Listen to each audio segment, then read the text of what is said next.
सदगुरुदेव भगवान की जय हो। श्री सीताराम सरकार की जय हो। श्री कबीरदास जी का चरित्र। श्री कबीरदास जी जीवन निर्वाह के लिए ताने बाने से कपड़ा बुनते थे, किंतु उनके हृदय में श्री राम जी का राम नाम रूप मंडराया करता था। वे कपड़ा उतना ही बुनते थे जितने से परिवार का खर्च चल जाए।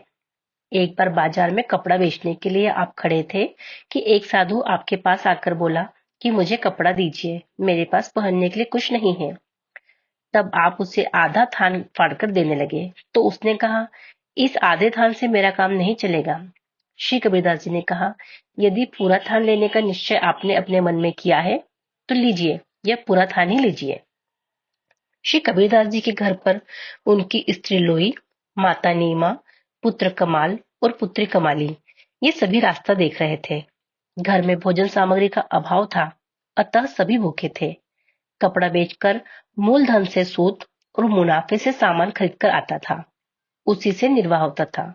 दूसरे दिन के लिए कुछ बचता ही नहीं था।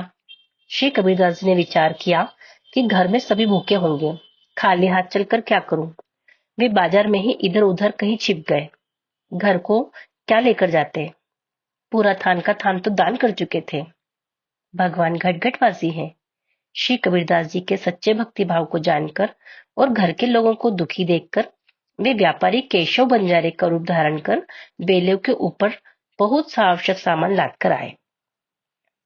सब सामान उन्होंने कबीरदास जी के घर में रख दिया और कहा, यह सामान सुविधा के लिए है, इससे आराम से निर्वाह करो। 3 दिन बाद भी जब श्री कबीरदास जी लौटकर घर नहीं आए, तब 2-4 आदमी गए और ढूंढकर उन्हें लिवा लाए। घर आकर कबीरदास जी ने सब बातें सुनी कि एक व्यापारी बहुत सा सामान लाकर डाल गया, तो उन्होंने जान लिया कि मेरे कष्ट को देखकर स्वयं भगवान को कष्ट हुआ। तभी उन्होंने सामान पहुंचाने का कष्ट उठाया। विचार कर कि श्री राम रघुवीर ने मुझ पर अत्यंत कृपा की, आप परमानंद में मग्न हो गए। उसी समय भक्तों की भीड़ को बुलाकर श्री कबीरदास जी ने सारा सामान लुटा दिया। ताना बाना, कपड़ा बुनना सब आपने छोड़ दिया। हृदय में आनंद की बाढ़ आ गई। यह सुनकर ब्राह्मणों का धैर्य छूट गया। वे क्रोधित होकर दौड़ते हुए कबीरदास जी के यहाँ आए और बोले, क्यों रे जुलाहे, तूने इतना धन पाया और हम लोगों को नहीं बुलाया। शूद्रों को बुलाकर सब धन दे दिया, या तो हमें धन दो, नहीं तो यहाँ से भाग जाओ।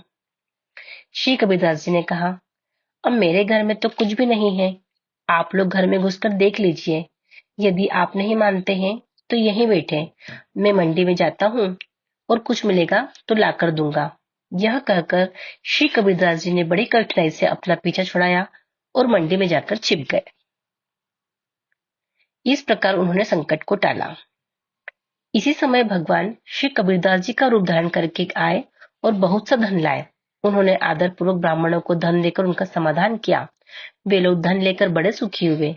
इस प्रकार भगवान ने अपने भक्त की उज्जवल कीर्ति को संपूर्ण जगत में प्रकाशित किया। हरि शरणम, हरि शरणम, हरि शरणम।